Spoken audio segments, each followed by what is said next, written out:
Welcome back to this mini-series of Live Your Fucking Best Life Down Under, Part 2. If you haven't yet, I definitely recommend you to go back and watch Part 1 first, as it builds up from Part 1 to Part 5, and you really get to understand and know the whole background story of how I fulfilled my biggest dream of living and working down under, and what I had to undergo and experience and learn before actually being able to do so. And now live in Melbourne, Australia. Absolutely loving my life and still being blown away by the person I have become and the life I have created myself. And I want these videos to remind you of your dreams and that it's worth going after them. That there is a reason why your heart keeps nudging you to do it, because you're meant to experience the thing. You're meant to have it. If your soul is like mine, and I assume it is, otherwise you wouldn't have found this channel and wouldn't still be here, then you want an extraordinary life, right? And you can have it, and you deserve it, and it's possible. It's already there. It's waiting for you to match up with it, align. But in order to do so, you have to let go of all the BS that is currently blocking you from getting there. And yeah, my own journey has been a roller coaster full of ups and downs. And I'm not exaggerating here. It definitely has. This part here is more about a downtime in my life, where I wasn't high on life, where I wasn't sitting in the roller coaster up on the top and being like, yay, life is good, life is cool. Like, no, it was down there. And I hated my life at the time after I returned from Australia the first time. And today I want to share why, and why that time though was so important for me, because it held so many lessons and really helped me understand myself and my life path more. And I want to share this with you because it took me 3 years to do so, and I believe there's a shortcut to it all. So let me be that shortcut. Let me be your permission slip to save yourself some tears, time and energy and get there faster if this is you right now. Or if you want to skip all that entirely and rather move on to the next experience and phase of your life instead. But here is my story and my experience, and why this downtime of my life was so challenging, hard and depressing, but also so important for my personal growth. So after 9 months of living and working in Sydney, Australia as an au pair, I had decided to return back home because I felt homesick, to be quite honest. I wanted to be with my friends and family again. I really missed my boyfriend at the time, an amazing relationship, amazing guy. And we had been together for 5 years when I moved to Australia the first time, and I knew from the beginning on that chances are 50-50 for us to either stay together or separate, right? But 50% were on our side, so I decided to go. And we actually managed. We managed, to not see each other for 6 months other than via Skype. Until he finally came to visit me, and we spent some great 3 weeks together, had the time of our lives, traveling up the East Coast, and yeah, just really, enjoying it to the fullest, until he had to go back home and I had to stay for, I think, another 2 or 3 months. My family also, part of my family came to visit me, and then I basically returned back home with them, because I already knew, like, if they come and go again without me, I will not be able to handle that. So I planned it all in a way that I could return back home with them. I kind of regretted it after only a week of being back home again, to be honest, because what no one had told me, and what no one could have told me, because again, no one in my close environment had ever made such experience before, was that it was much harder to come back home than to leave. And here's why. When you make a big decision in your life, when you leave for another country and you move abroad, that time shapes you. That phase really does something to you. It lets you grow in so many ways. It really strengthens you and your soul. You have to go through so much BS yourself, the good and the bad times. You experience it all by yourself, and yes, you make new friends and you meet new people who are kind of by your side, but You're gonna be by yourself, away from your friends and family, especially your family, for the very first time. And there's no way you can just, go back like that and be with them again for the slightest inconvenience. You really have to sit through it. You really just have to go through it yourself and find other solutions, different solutions to handle shitty moments. And that really, really, really helps you grow in all the ways. So there I was, a whole new version of me. I had felt like the queen of the world for 9 months, with all the opportunities, all the new possibilities, and so many new doors that had opened up for me. And all of a sudden, I was back in my old life again. That simply didn't fit no more. It literally felt like I was trying to put on a costume that wouldn't fit me anymore. And I really tried. I really did.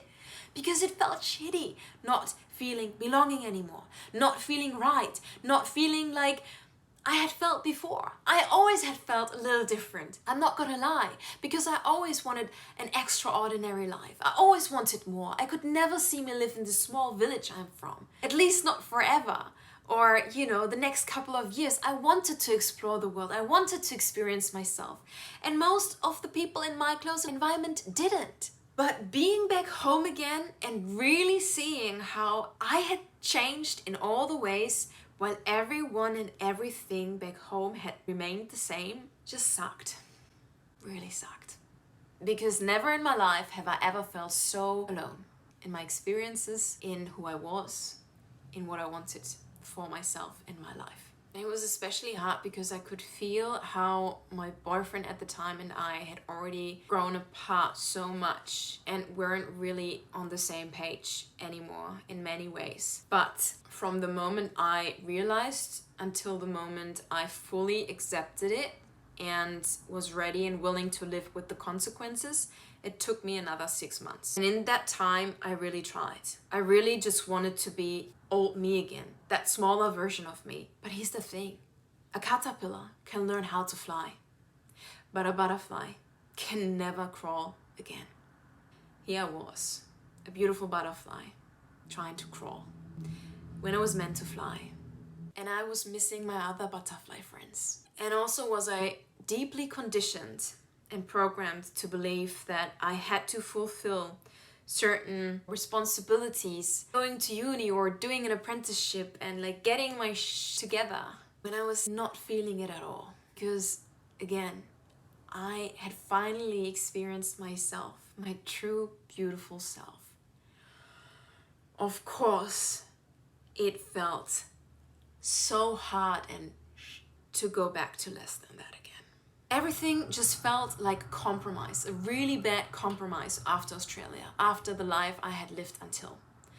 I did it anyway, because again, I was deeply programmed and conditioned to believe that is the only way to go. Even though I already had this gene in me, this rebel gene of I want to live an extraordinary life, I'm gonna do it my way. This part was already within me, otherwise I wouldn't have gone to Australia. But there was also this other big part that just was trying to live by the norm. And the norm was find yourself a job, earn your money, and then maybe potentially find a husband, have kids, and be happy with your life.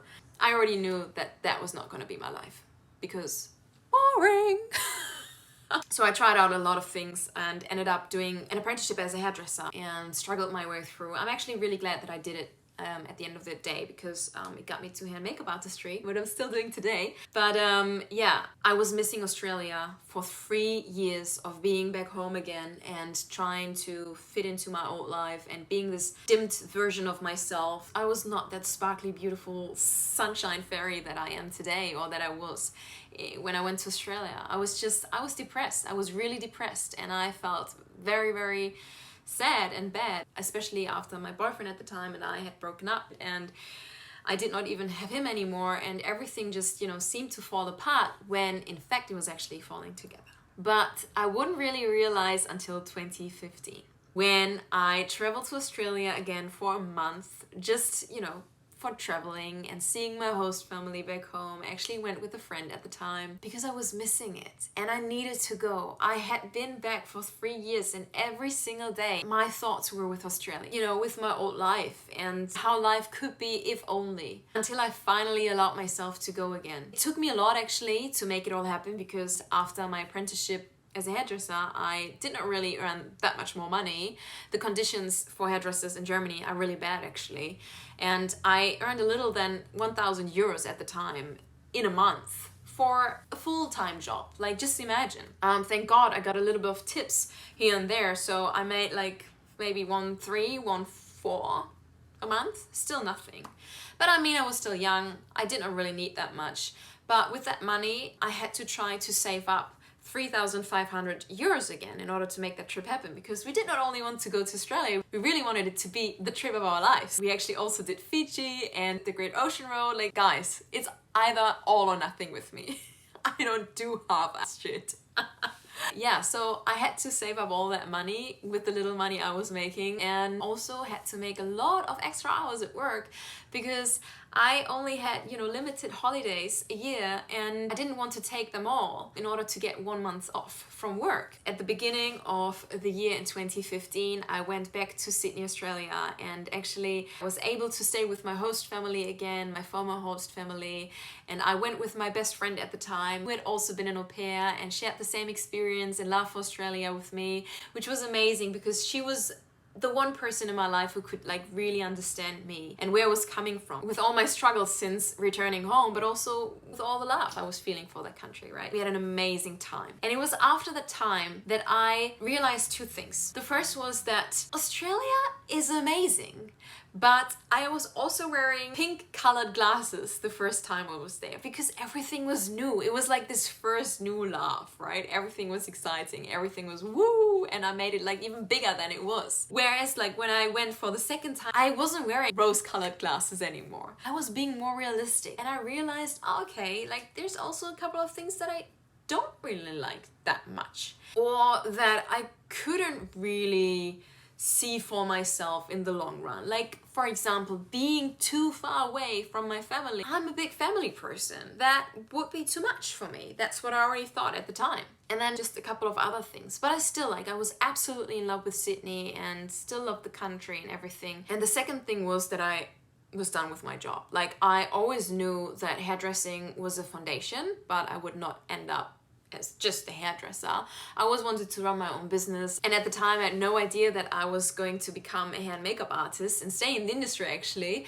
But yeah, after I returned from Australia in 2015, I not only realized, oh, Australia is not just, you know, all rainbows and sunshine, but I also realized I want to quit my job because I'm just not happy. So I did. And in June 2015, I started my own business as a hair and makeup artist, had my first couple of clients only 3 months later, and have been doing it since. That is when I really like, you know, started focusing on my career and really like got into this whole new world of like just, you know, being career oriented and focused on what I wanted to create work-wise and in my job as a makeup artist. And I wanted to really build myself this incredible business back home. So I kind of like pushed Australia aside for a bit, and I was totally fine with it because my priorities had changed. And it felt good because for the first time in years, I wasn't feeling depressed and sad anymore. I was feeling like the creator of my life again. It was a year later, after I had returned back to Australia, that my host family actually reached out to me and asked me if I could come back to Australia to help out with the kids for a couple of months again. All expenses would be on them because they had like some private things happening in the family that I don't want to share and dive into any further on here, but they just wanted to have someone around that they could trust and already knew, and you know, who was like familiar with everything and the routines and the kids and blah blah blah blah. And I agreed. So I went for another 2 months beginning of 2016, and was actually glad to return again after that time. I had already like, you know, built myself a good reputation at home and had so many contacts, a great network, and you know, I love my apartment also. So everything was great and good finally, again, thank God. Until it wasn't anymore. just checking my notes here, and here's what I've written down about this phase of my life. Until I found myself having lost my passion and spark for work and feeling so far off my true self once again. An email invite to a makeup workshop by Ray Morris, an absolute makeup artist icon in Sydney, reminded me of the passion and love I once felt for my work and life, and had me return to Sydney only 2 months later to go to that workshop and stay for another month, just, you know, again, to see my friends in Sydney and spend some time in the country of my dreams. I quit my lease without knowing where to go next. All I knew was I had to be out in 3 months, and I was going to Australia for a month in between. And I also booked Cape Town after Sydney, literally only had a couple of days to get ready for Cape Town, where I then went for another month just to further build my portfolio. And again, had no idea where to go after, but I just knew it was the right thing because